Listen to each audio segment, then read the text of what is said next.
जैसा कि आप सभी को पता है, आज सावित्रीबाई फूले का जन्मदिन है। सावित्रीबाई फूले के व्यक्तित्व के इतने आयाम हैं कि उनके कई घंटों तक इस पर या कई दिनों तक बातचीत की जा सकती है। फिलहाल आज हम लोगों को महिला आंदोलन और सावित्रीबाई फूले की विरासत। सबसे पहले मैं सावित्रीबाई फूले को उनके जन्मदिन पर सादर नमन करता हूं। सावित्रीबाई फूले को जब हम याद करते हैं, एक रूप उनका है शिक्षिका का। दो तरह की शिक्षिका, एक औपचारिक शिक्षा देने वाली, लड़कियों के लिए पहला स्कूल खोलने वाली, मांग महारों जिन्हें स्पृश्य कहा जाता था उनके लिए स्कूल खोलने वाली, और उस स्कूल में सगुड़ाबाई और फातिमा शेख के साथ प्रथम शिक्षिका बनने वाली एक शिक्षिका का ये पक्ष है। दूसरी शिक्षिका का एक पक्ष है कि उन्होंने पूरे समाज को शिक्षित किया, अपने आचरण से, अपने विचारों से, अपने कर्मों से, अपने मूल्यों से, अपनी कविताओं से, अपने भाषणों से, अपने पत्रों से। यानी एक शिक्षक, जिस स्तर में शिक्षक कबीर हैं, जिस स्तर में शिक्षक बुद्ध हैं, जिस अर्थ में शिक्षक मार्क्स हैं, जिस अर्थों में शिक्षक राहुल शंकरत्यायन हैं, भगत सिंह हैं, पेरियार हैं, अंबेडकर हैं, यानी सावित्रीबाई फूले को जब हम शिक्षिका के रूप में याद करते हैं तो उसके दो संदर्भ हैं। पहला, उन्होंने अक्षर ज्ञान कराया, गणित का ज्ञान कराया, लेकिन दूसरा, अपने विचारों, व्यक्तित्व, कर्मों से शिक्षित किया।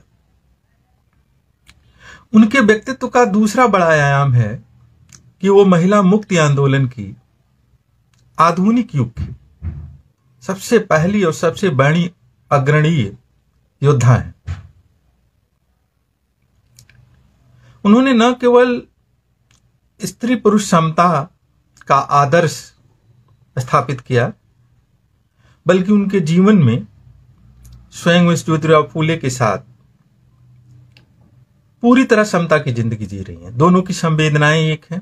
मैं कहता हूं कि मैंने एक छोटी सी टिप्पणी भी लिखी थी कि अब तक के भारत के ज्ञात इतिहास में सावित्रीबाई फूले और ज्योतिराव फूले जैसे जोड़ी या दाम्पत्य संबंध कोई दिखाई नहीं देता है। दोनों का मन एक है, दोनों का चिंतन एक है, दोनों के विचार एक हैं, दोनों के कर्म एक हैं, दोनों घर में भी बराबर हैं और सामाजिक जीवन में भी उतने ही बराबरी के साथ संघर्ष कर रहे हैं। दोनों के सपने एक हैं, दोनों के लक्ष्य एक हैं, दोनों का त्याग एक तरह का है। यानी जीवन का कोई ऐसा रूप नहीं है जहां दोनों एक दूसरे के साथ न खड़े हों, वैचारिक तौर पर भी, संवेदनात्मक तौर पर भी, कर्म के तौर पर भी। तो ऐसी आदर्श जोड़ी, ऐसा आदर्श दाम्पत्य फ्रांस में सार्त्र और सिमोन की जोड़ी को कहा जाता है। लेकिन सार्त्र और सिमोन 1960 के दशक में, लेकिन करीब करीब उससे 100 साल पहले भारत में एक ऐसी जोड़ी पैदा होती है। तीसरा उनका रूप है कवित्री का। आप सभी जानते हैं कि 23 साल की उम्र में ही उनका पहला कविता संग्रह काव्य फूले नाम से आ गया था।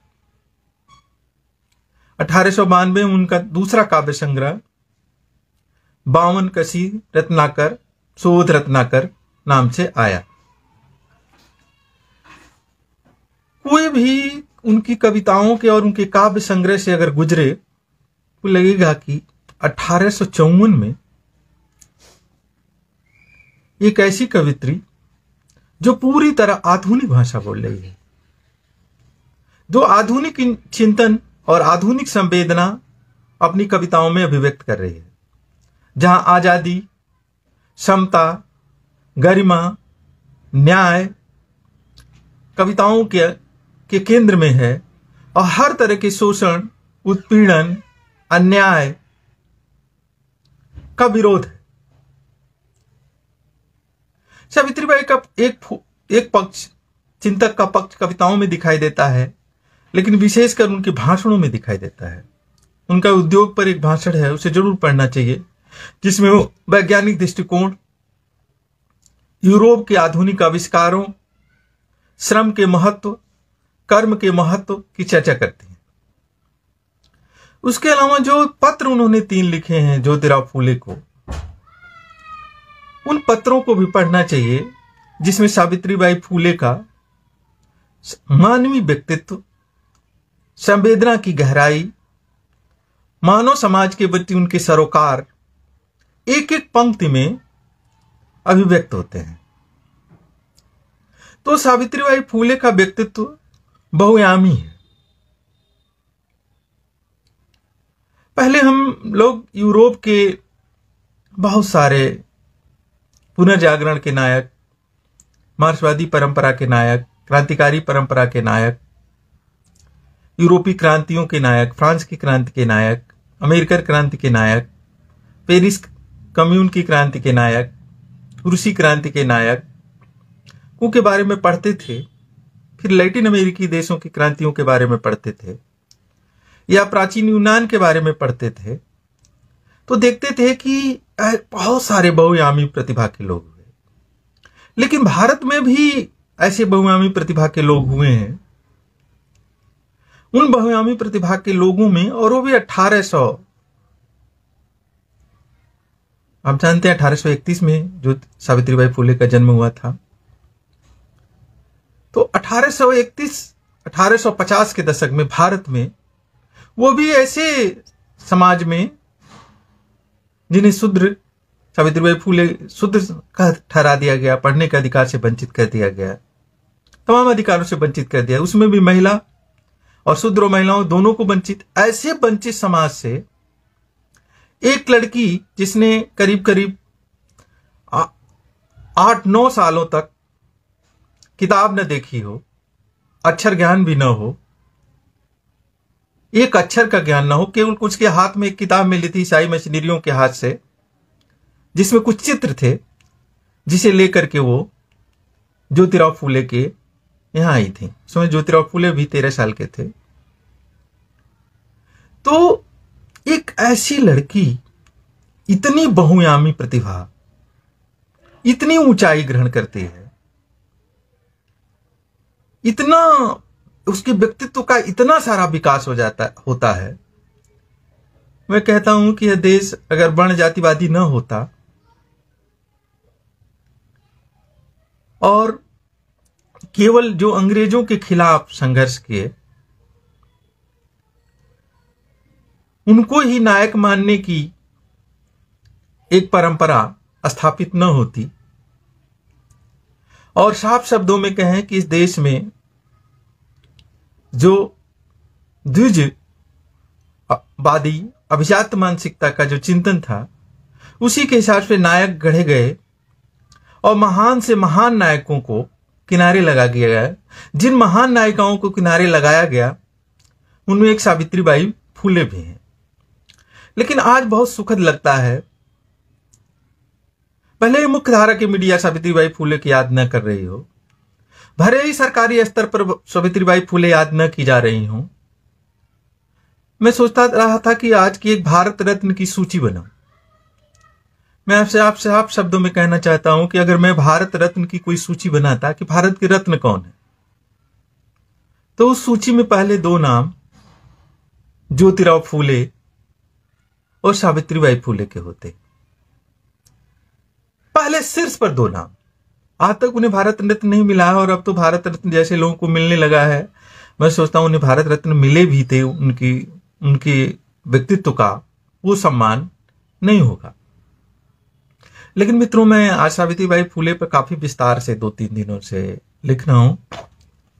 मेरी एक किताब भी है, सावित्रीबाई फूले जीवन के विविध आयाम, सामाजिक क्रांति की योद्धा। ये किताब आप सभी जानते हैं कि हम लोग किताब लिखने के लिए कोई किताब नहीं लिखते हैं। हम सभी लोग कोई चीज जब बहुत जरूरी लगती है, जब बहुत परेशान कर देती है, तब हम कोई किताब लिखते हैं। मुझे ये किताब लिखने की जरूरत इसलिए महसूस हुई, तो एक तो हिंदी में सावित्रीबाई फूले के व्यक्तित्व पर एक मुकम्मल रूप प्रस्तुत करने वाली कोई किताब मुझे दिखी नहीं। लेकिन जो किताबें थीं भी, उनकी कविताओं के संग्रह थे, उनकी जीवनियों के छोटे छोटे रूप थे। लेकिन जिस सबसे बड़े कारण ने मुझे प्रेरित किया वो ये था कि मुझे इस बात का बड़ा पछतावा हुआ जब सावित्रीबाई फूले के दोनों काव्य संग्रह को मैं पढ़ा, जब उनके संघर्षों को जाना और जब उनके भाषणों को पढ़ा, जब उनके पत्रों को पढ़ा, तब मुझे एहसास हुआ कि कहीं न कहीं मेरे दिमाग में यह था कि सावित्रीबाई फूले ज्योतिराव फूले की सिर्फ और सिर्फ अनुगामिनी थी। ज्योतिराव फूले जो कर रहे थे, सावित्रीबाई फूले उसका अनुकरण कर रहे थे। मित्रों, ये सच नहीं है। सावित्रीबाई फूले का अपना स्वतंत्र व्यक्तित्व था, उनका अपना एक स्वतंत्र, पूरा का पूरा स्वतंत्र चिंतन था, और वो एक स्वतंत्र संगठन करता थी। इसका अंदाजा इससे लगा सकते हैं कि जब 1989 में ज्योतिराव फूले नहीं रहे, उसके बाद 1897 तक करीब 8 वर्षों तक सत्यशोधक समाज को नेतृत्व, सत्यशोधक समाज का बहुत बड़ा संगठन था, उसका नेतृत्व सावित्रीबाई फूले ने किया। सावित्रीबाई फूले ने उसके बाद अकाल पड़ा, उस अकाल में पूरे अकाल के दौरान बहुत ज्यादा काम किया। उसके बाद प्लेग के दौरान, जहां प्लेग के रोगियों की सेवा करते हुए उनकी मृत्यु हुई, प्लेग के दौरान जो उन्होंने काम किया, कविताओं में जो उनका चिंतन आया है, तो सावित्रीबाई फूले कोई अनुगामिनी नहीं थी ज्योतिराव फूले साहब की, उनकी एक बराबर की दोस्त थी, एक बराबर की, पूरी तरह बराबर की दोस्त थी। और जब पति पत्नी इस तरह के दोस्त बन जाते हैं कि उनके निजी और सार्वजनिक, निजी सपने तो दोनों के कोई खास थे ही नहीं, जब उनके सार्वजनिक सपने और निजी सपने और सारे सपने एक बन जाते हैं और यही कई रास्ते के राही बन जाते हैं, तो मुझे लगा कि ये अनुगामिनी का जो एक दिमाग में बना हुआ था, मुझे बड़ा पछतावा हुआ खुद पर। और मैंने सोचा कि जो इनका स्वतंत्र व्यक्तित्व है वो उभर करके सामने आना चाहिए। आज हम लोग की बातचीत का जो विषय मैं चाहता था कि थोड़ा विषय एकदम विशिष्ट है, तो इस विषय पर बात करने से पहले महिला आंदोलन और सावित्रीबाई फूले की विरासत, इस विषय पर हम लोगों को बात करनी थी। एक बात यहां स्पष्ट कर दूं कि भारत में, बार बार मैं कहता हूं, आज भी दोहराने की जरूरत है कि 2 परंपराएं हैं, एक वैदिक सनातनी आर्य ब्राह्मणवादी मनुवादी द्विज, जिसका आजकल नाम हिंदू पड़ गया है, परंपरा है, जो ये मान के चलती है, उसके सारे शास्त्र साफ शब्दों में कहते हैं, उसके सारे ग्रंथ कहते हैं, उसके ईश्वर कहते हैं, उसके धर्मगुरु कहते हैं, उस समाज में प्रचलित है कि जो स्त्री है वो पुरुष की दासी है, नहीं दासी है तो गुलाम नहीं है। पहले तो दासी कहते हैं, अनुगामिनी, लेकिन ज्यादा से ज्यादा ये कहते हैं कि उसकी अनुगामिनी है। इस परंपरा में इस बात के लिए कोई इजाजत नहीं है कि स्त्री पुरुष दोनों समान रूप से इक्वल हो सकते हैं और समान रूप से एक दूसरे के साथी हो सकते हैं। लेकिन एक दूसरी परंपरा है इस देश में जिसे श्रमण बहुजन परंपरा या बहुजन श्रमण परंपरा कहते हैं, जो यह मानती है कि स्त्री पुरुष दोनों इक्वल है। जो अधिकार मानव होने के नाते पुरुष को प्राप्त हैं, वही अधिकार मानव होने के नाते महिला को प्राप्त हैं। किसी तरह से महिला दोयम दर्जी की नहीं है।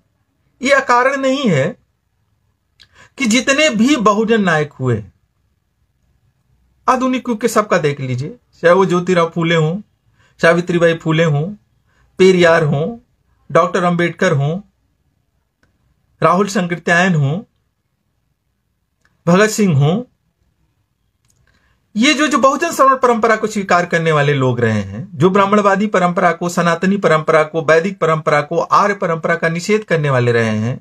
उत्तर भारत में रामस्वरूप वर्मा हूं, बाबू जगदेव प्रसाद हूं, पेरियार ललई सिंह यादव हूं, चंद्रिका प्रसाद जिज्ञासु हूं, अछूतानंद जी हूं। ये पूरी जो बहुजन परंपरा है ये मानती है कि जैसे वर्ण जाति नहीं होना चाहिए, हर इंसान इक्वल है, उसी तरह स्त्री पुरुष दोनों को, मित्र लिख रहे हैं लल्टन प्रसून जी की फुले और सावित्रीबाई दोनों भारत। मैं कहता हूं कि अगर बार दोहरा रहा हूं कि भारत रत्न के शीर्ष पर अगर कोई नाम होता, अगर ये देश जातिवादी ना होता, ये देश जातिवादी ना होता और जातिवादी मानसिकता के लोग इस देश के चिंतक, लेखक, शासनकर्ता, नौकरशाह, पाठ्यक्रम बनाने वाले, भारत रत्न तय न करने वाले न होते, तो शीर्ष पर अगर सबसे पहले किसी को भारत रत्न मिलता और भारत रत्न माना जाता तो वो दो नाम होते, ज्योतिराव फूले और सावित्रीबाई फूले। ये मैं कोई भावुकता में नहीं कह रहा हूं, पूरा उनके योगदान, उनके अध्ययन, चिंतन, उनके संघर्ष और भारतीय समाज में उनके योगदान का अध्ययन करने के बाद कह रहा हूं। मित्रों, महिला विषय पर आते हैं। महिला मुक्ति, महिला आंदोलन। महिला आंदोलन या महिला मुक्ति के कम से कम 3 संदर्भ हैं। एक बड़ा सीधा संदर्भ दिखाई देता है, सीधा मतलब दिखाई देता है कि महिला को पुरुष से आजाद होना चाहिए या पुरुष के बराबर होना चाहिए।